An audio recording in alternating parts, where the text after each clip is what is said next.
Bea Alonso nag-public apology kay Dominic Roque dahil nga po sa hindi pagkakatuloy ng kanilang kasal at pinoprotektahan lamang daw niya ang kanyang mga pinaghirapan. And bago tayong magpatuloy mga kaibigan, please don't forget to like and subscribe and always hit the notification bell. Maraming salamat po. Well mga kaibigan, ngayon nga po lumabas na talaga ang tunay na dahilan at issue ng hiwalayan ni Bea Alonso at ni Dominic Roque. Saka po yung hindi nila pagkakaintindihan doon sa prenup agreement nila. So kung titignan nyo, nag-post nito lamang or ngayon lamang itong si Bea Alonso sa kanyang social media at sinabi niya nag-sorry siya public dito kay Dominic Roque. Ang kanya pong sinabi, I'm really sorry Dom, na-realize ko na hindi pa pala ako ready. I'm sorry kung may prenuptial agreement tayo, alam kong medyo na-off ka doon.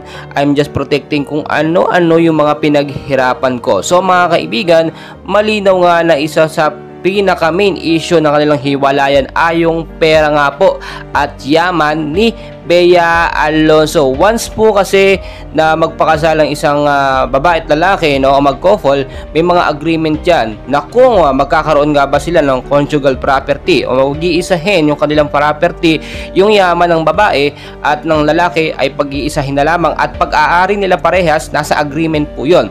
Meron namang agreement na separate kung ano yung magiging yaman ng babae at lalaki nung pagkabinata at dalaga nila ay yun pa rin ang sa kanila. Hindi pwedeng pakialamanan ng lalaki kahit anong mangyari. Sa agreement po na yun, hindi pumayag si Dominic Roque at medyo nakaka-off or nakaka-offend yun kay Dom.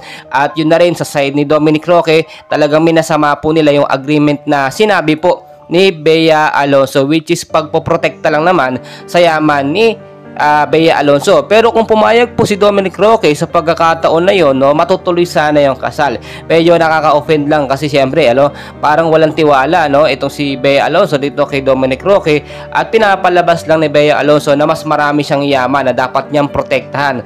So aanhin naman ni Bea Alonso yung yaman niya.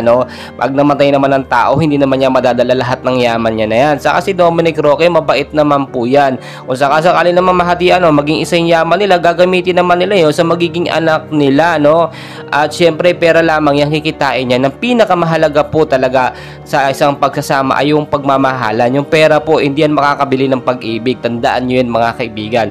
So siguro choice na rin po yan ni Bea Alonso, sabihin niyang hindi pa siya ready, pero syempre reason na lang din po yun.